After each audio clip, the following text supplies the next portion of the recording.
Гледате, събуди се. Продължаваме с нещо, което на английски му казват viral, Мире. Нещо, което придоби изключителна популярност в социалните мрежи. Лавина, само за няколко дни. Цяла седмица се коментира една песен, новата песен, нали така?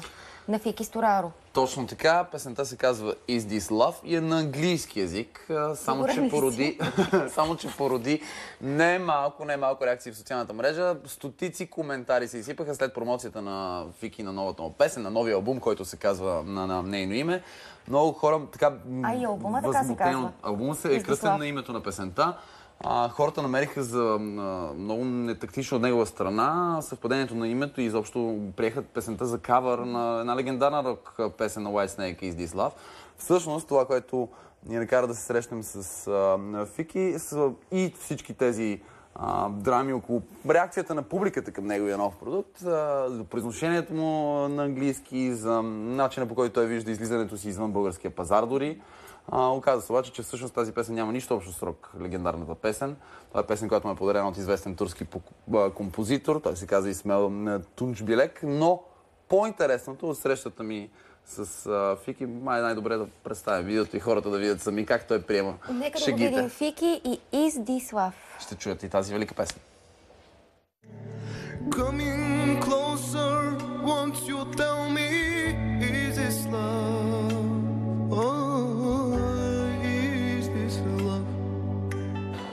Човек от най-актуалните на седмицата. Абсолютно, как се чувстваш? Да. Добре се чувствам, благодаря, много добре.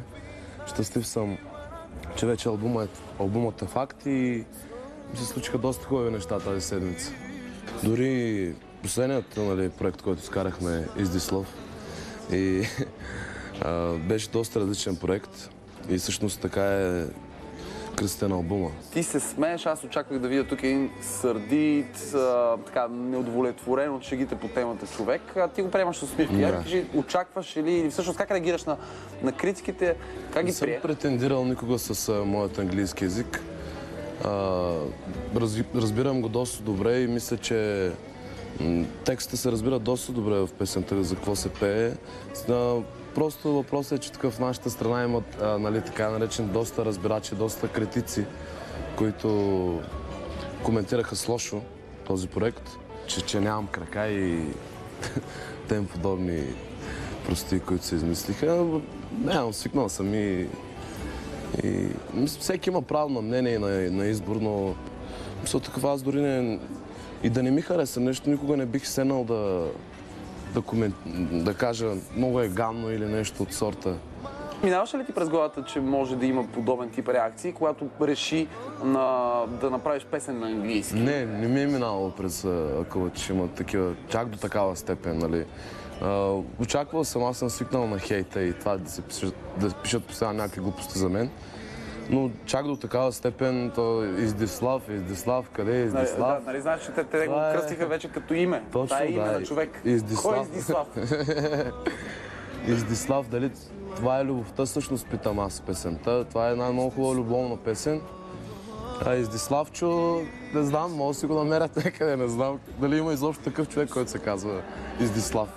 Това е абсолютна простотия. Is this love? Is this love?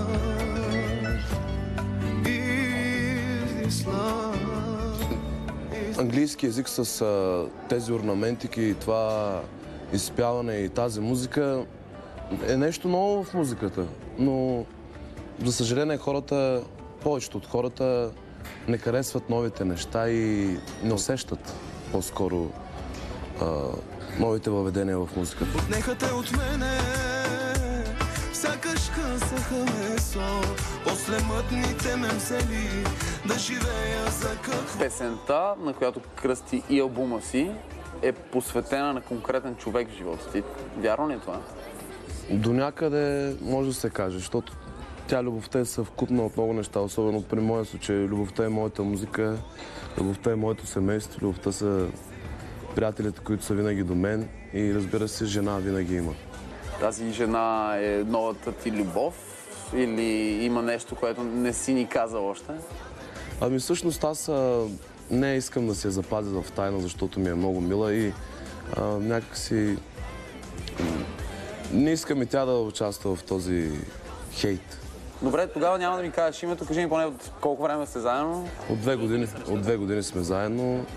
При всяка по-дълга връзка се започва. Няма ли да има сватба, деца? Да, нещо? да. Още е много рано за сватба за деца. Със сигурност много искам някой ден да имам дете. Популярна дама ли е жената, за която искаш да предпазиш в момента, или не е в така медийното пространство? Популярна е, скоро може би ще се разбере. Защо си тръгна изведнъж? Защо да живея? Ще кажа като мъж на Мен най-вече имам подкрепата, разбира се, на моите родители, които винаги са до мен и винаги ме съветват за каквото и да е било то. Избра да направиш промоцията на албума си в един ден конкретен, който не е случайен. Какъв беше този ден? Този ден беше рождения ден на брат ми. Той е много хубаво дете, с което се гордея и мисля, че ще върви по нашите стъпки с баща ми. Свири на китара, пее доста добре и надявам се, че ще има успехите, които ние изграждаме. Разкажи ми за отношението с брат ти. Наскоро в интернет пространството видях, че се е качил снимка, която се е нарисувал брада и си иска вече да е голям. Като по-малки се карахме много.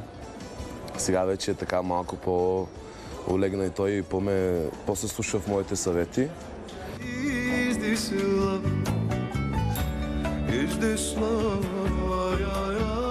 Виждам, че носиш албума си, всъщност, носиш и маркер. Кажи ми сега, това е на английски или на новият ми български ще ми го разпишеш. На български ще го разпиша.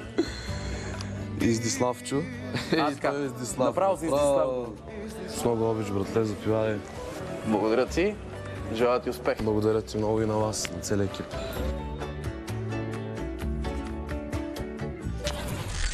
Виж сега на таблета какво пише за твоята нова песен. Коментари. Нямам търпение да излезе и английската версия. Така. Кога пускаш и да английски? Скоро и на английски ще излезне. Издислав е тук също, разбира се. Ти, между другото, знаеш, че трябва да помислиш да го направиш като патент твой това нещо. Издислав, може да изкараш пари от това. Обаче за идеите трябва после да се разберем.